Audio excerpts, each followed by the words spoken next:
Rob here from Media. In this video, we're going to be looking at the social icons element in Elementor, so stay tuned.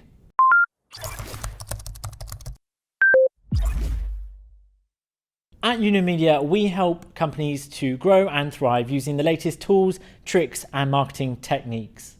From websites to online marketing, automated sales funnels, social media, and much more. We're always releasing new content on our YouTube channel, so make sure you click the like, subscribe, and notification button to make sure that you don't miss out.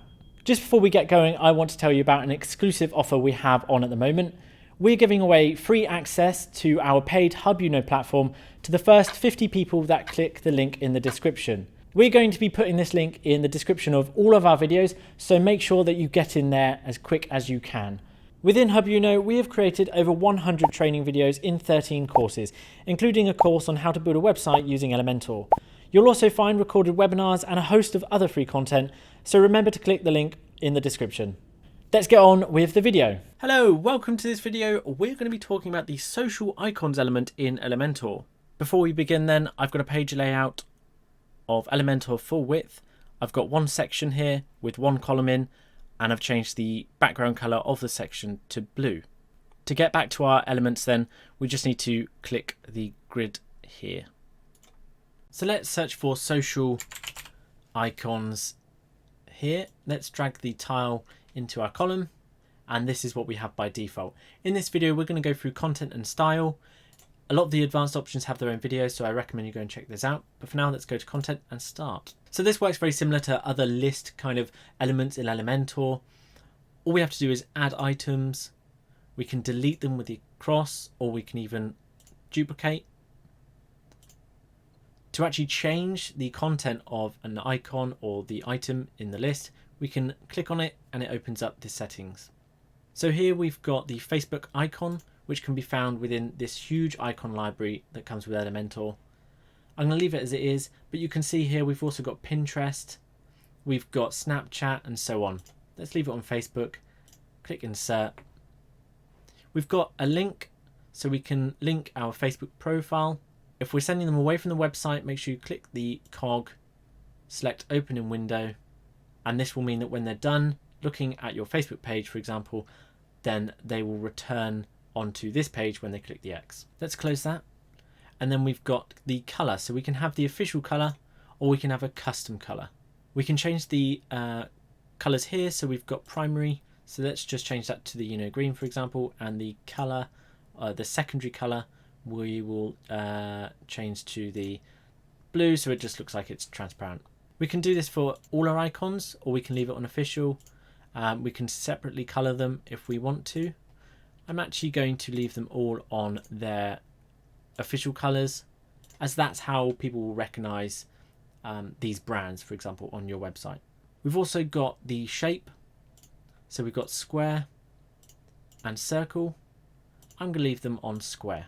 Lastly, in content, we've got alignment, so left, center, and right.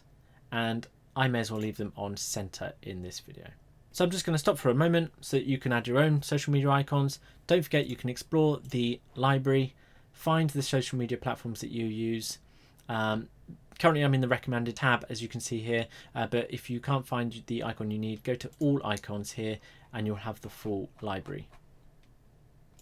So I'm just going to stop then so you can pause the video and add your own icons, and we will style these in a moment. Okay, so let's style our icons. Let's go to style at the top left.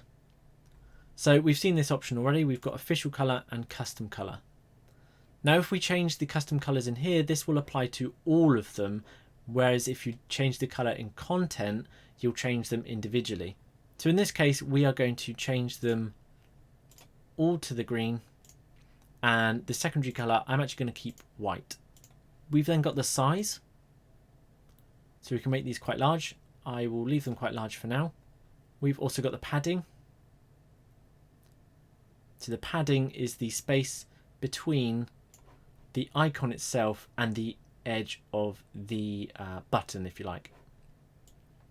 So you can see how the icon doesn't get any bigger, but the space around it does. Let's leave it around there. We've then got the spacing. So this is the spacing between each icon. Then we've got the border. we can have solid, double, dotted, dashed or groove. I'm going to go with solid. I'm going to put a width of 5 and a colour white. We've then got border radius, so this is how rounded the corners are, and as we increase this number we can see that they get more rounded. We can actually unlink these corners as well by clicking this button here, and we can remove one of the values to 0, and we can see how that means the bottom left has a sharp corner but the rest keep their rounded corners. I'm going to relink these together and I'm going to set them all to 0. Next we've got icon hover options. So this will be how the icon changes when we hover over them. The primary colour, which is currently green, I want to change to the orange. By the way, there is a separate video on how to use the colour picker tool, so go and check that out. It is a tool that you'll be using quite a lot. Let's close that. The secondary colour, I'm going to leave as white. Border colour, we can have it change as well. However, I again am going to keep it with white for branding purposes. And then we've also got hover options, and there's loads of different options here we can try and browse. I'm going to go with shrink for now. So now when I hover my cursor, we can see that the button shrinks. It changes to the orange, and that is applied to all of the icons in the list. That's really all there is to it when it comes to the general element social icons. When you're happy with what you've done, just go down to the green update button, and we will see you in the next video.